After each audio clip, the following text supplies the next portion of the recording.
Evening, everybody. This is quite unusual, isn't it? I don't normally talk in the evening because normally I'm too knackered, but oh, I've got light shining in my eye. Let me just squish myself. So it's the boys and girls. It's football evening. They're in their different room watching football, and I am not. So I wanted to talk a little bit about my learning curve with fibromyalgia, which I probably am saying wrong because I say all long words wrong. But just a quick recap. Symptoms been getting worse for 2 years. I was diagnosed a few weeks ago. I'm on a bit of a learning curve. I am choosing a bit of a balance path. So I do need to use pain relief because my pain is quite bad some of the time. I would say 50 to 60% of the time. The pain can be quite unbearable without pain relief, if I'm honest. But I'm learning lots of stuff and I'm embracing that journey. So for those who may or may not have come into contact with this, I put a lot of my symptoms for a significant period, certainly the last 18 months, down to menopause. But all of our menopause medication effectively stopped working. And it turns out I have this thing called fibromyalgia, which is where my nervous system is basically constantly in high alert. And the way that pain works is that your brain sends signals via your spinal cord and your nervous system to your body, alerting your body to parts that are in pain. And it's a really good safety system because, for example, if you have genuinely hurt yourself, you need to know about it, i.e. if you've broken something. The problem with fibromyalgia is, or however you say it, is that my brain is constantly sending signals down my spine telling me that I'm in pain when there is no acute biological reason for that pain.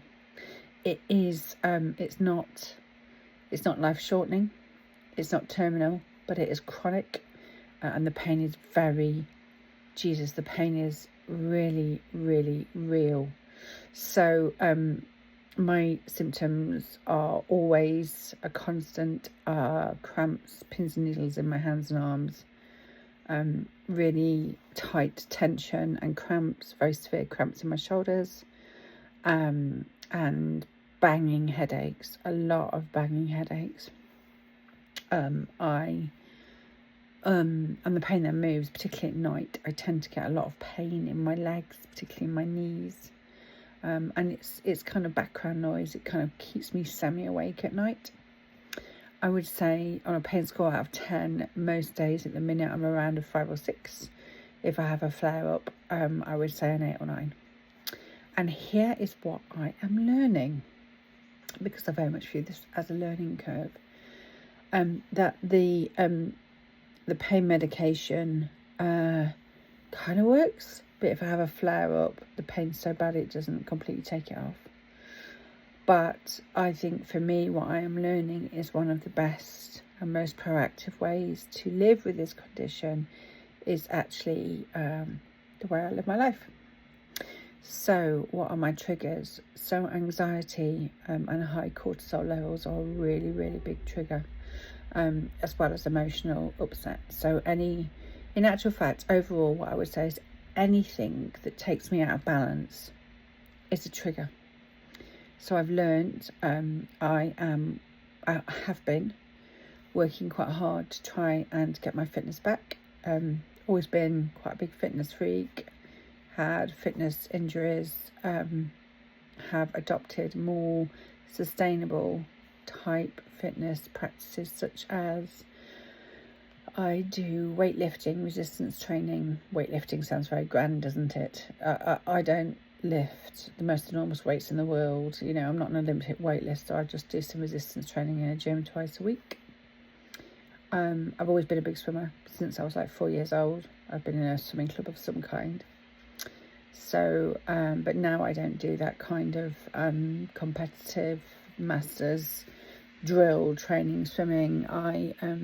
go to a really beautiful, I've joined, my husband and I actually last year, quite fortuitously, joined a really very beautiful spa kind of gym stroke place. So I swim there, and I do also like my yoga very much. But I have observed, even with those three things, if I do any of them to extreme, it actually causes a lot of pain. If I do them to moderation, I am pain-free while I'm doing them.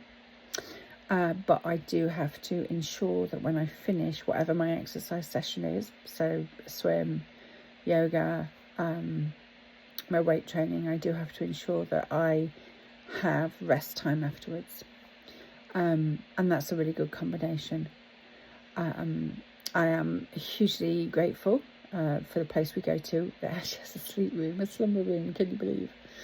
But it does mean that if I'm going for a session, generally I look at a good 3 or 4 hour gap in my diary, which I know isn't achievable for many people. I absolutely take my hats off. I mean, from where I am right now with this, I can't imagine what it must be like to work an 8-hour day, because I just couldn't. I actually took a sabbatical from the work I was doing, which is end of life support, last June. And I'm not sure when, if, how, any of that. I'm just not really thinking about that stage of should I, would I, could I go back to work. That is a question for later down the line.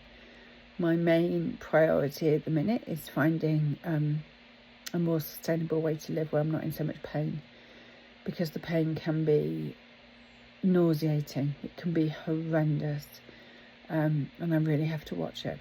So the other thing I've found that does work is we have built a world akin to the good life for those people who are old enough to remember it.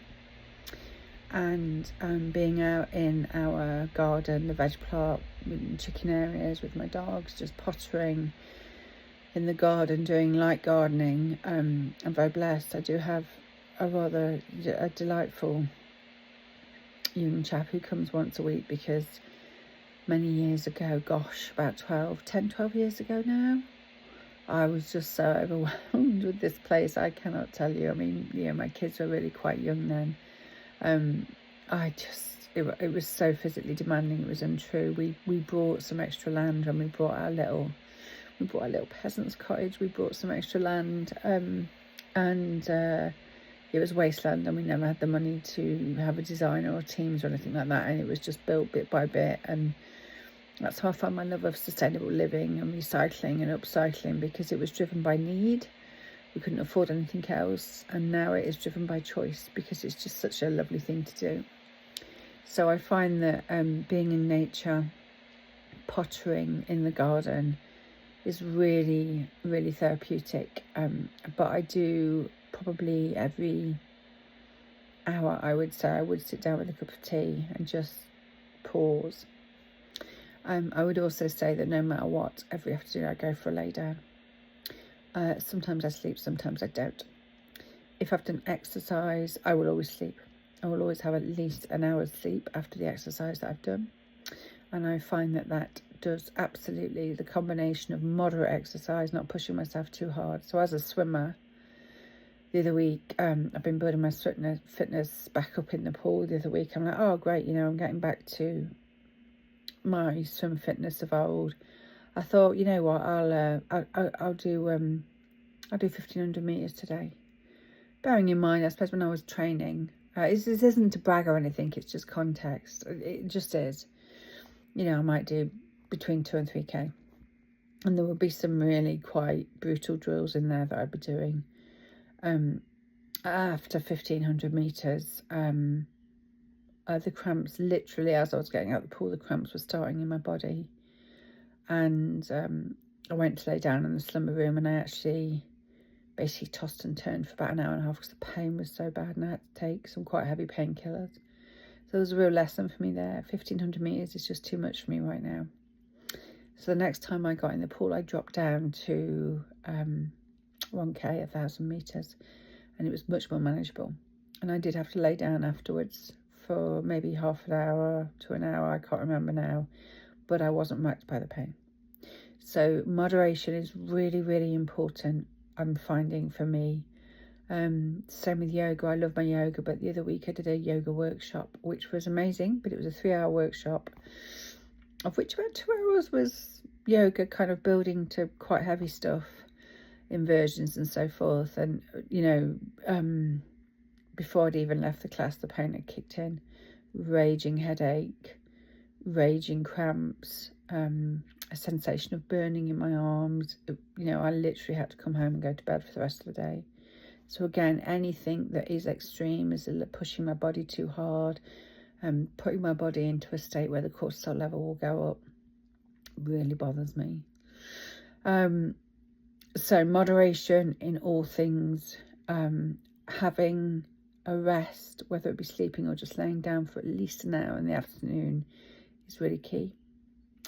The other thing I've found is anxiety and stress is a huge deal,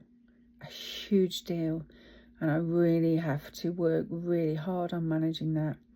If I get emotionally upset, which is actually also a symptom in that I can find it quite difficult to regulate my emotions, and I thought it was hormones, I thought it was the menopause. I don't think it is. So I have to work and be very, very aware of that, and actually just be really honest with people and say, this is causing me a great deal of anxiety, so I need to find a way to resolve it. And I think it's maybe much more proactive about that, because that is a really big trigger. Diet is definitely a trigger. So I just can't eat the crap like I used to. I just can't. That's all there is to it. And if I do, I feel shit. I actually didn't, first year, I didn't have an Easter egg from my family, because if I'd have eaten it, it would have made me feel pretty rough. So I actually had a beautiful sweet pea planting set instead. So there we go. So, and one of the things that's really standing out to me is that something that is as effective as the painkillers for fibromyalgia is actually stepping back and living more like we were designed to live, moving at a slower pace, living in a quieter environment. Sensory overload is a massive deal for me. I just cannot cope at all with too much noise at all. I noticed the last time I went to London, I felt so ill when I came home, and it was just the not just the physical strain, but also the noise and the amount of people, and just the hustle and bustle was just far too much for my sensory system. So sensory overload is something I really struggle with. So I have to be really careful. One of the best things actually I found, because we do like to travel, is I have the big Apple over-the-head headphones that are noise cancelling, and they're just absolutely life-saving when I'm in a busy environment, you know, a busy lounge or a busy place. I can just sit down and put those on and just play some very soothing, you know, Reiki healing music or mindful music, and it really helps my nervous system come back down. And the other thing that I started today, which has got some really good write-ups, is the somatic therapy. And somatic therapy is all about teaching and rewiring and retraining your body to get back into a safe mode, because effectively that's kind of what fibromyalgia is. It's like the fire alarm's going off in my nervous system. It's a faulty fire alarm. It shouldn't be going off. And I have my first somatic therapy session today, so let's see how it goes. But the concept is extremely good, and there's some homework I have with it, which I have been listening to the audio book by a chap called Peter Levin. I think it's called, is it The Wild Tiger? I'm sure if you Google Peter Levin, you'll come up with it. And he explains a lot of the principles behind how our bodies and at a very cellular level, we manifest physical, mental, emotional trauma, and how it is coming out in this pain.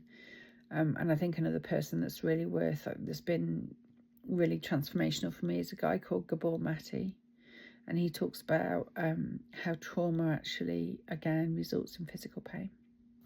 So I'm really curious, and this is a bit of a new education for me, because, you know, there is no cure, but in my little world, if I'm honest, I think there isn't a cure because we just don't understand enough about it. We don't understand enough about diseases that, in my little mind, I'm not a medical professional, by the way, I'm just a middle-aged woman.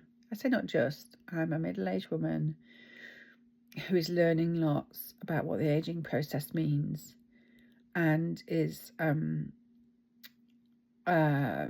experiencing this thing and doing whatever I can to try and learn about it and learn about how I can manage the way I live given the opportunities I have.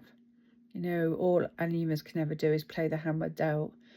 I have a really good hand and I am trying to play it as best I can. That is what I'm doing. It might be quite ironic me saying I've got a really good hand when I'm in pain a lot of the time and somebody's told me I've got a chronic condition, but actually it is not a terminal condition. I work at end of life, so this isn't on the spectrum from some of the stuff I've seen. So I'm like, you know, I have some agency here. I can be empowered. I can educate myself. And I thought it might be helpful just to share what I've learned in these very early days. It is quite late in the evening. I'm in a quiet space, which is really important for me late at night. It won't be long before I go to bed. I am probably at a 6 out of 10 with my pain and my cramps. I have like a slight burning sensation in my arms, which is kind of always there. So we'll see how it goes. So lots of love to anybody out there who is going through this. I think there are days when you really do feel really quite shit about it. Well, I know I have. And I'll keep sharing and I hope it's of help. Take care of yourselves.